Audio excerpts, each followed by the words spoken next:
Tatar कहते हैं धांधली के इल्जामात लगाने वाले शवाहिद भी दें, मुखालिफिन को हमारी जीत हजम नहीं हो रही।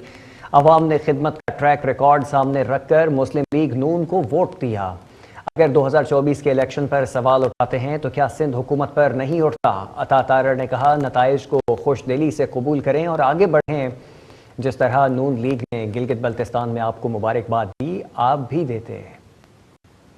बढ़ चढ़ के इलेक्शन कैंपेन में हिस्सा लिया, बल्कि इलेक्शन कैंपेन के साथ साथ उन्होंने जलसों में, जुलूसों में, कॉर्नर मीटिंग्स में बहुत अच्छा किरदार अदा करते हुए इलेक्शन प्रोसेस का वो हिस्सा बने। तस्वीर में फतह दी, ये कई हमारे मुखालफिन को जो है वो हजम नहीं हो रही। वजीर इत्तलात सिंध और सीनियर मिनिस्टर जनाब शरजील मेमन साहब की तरफ से बेबुनियाद इल्जामात लगाए गए।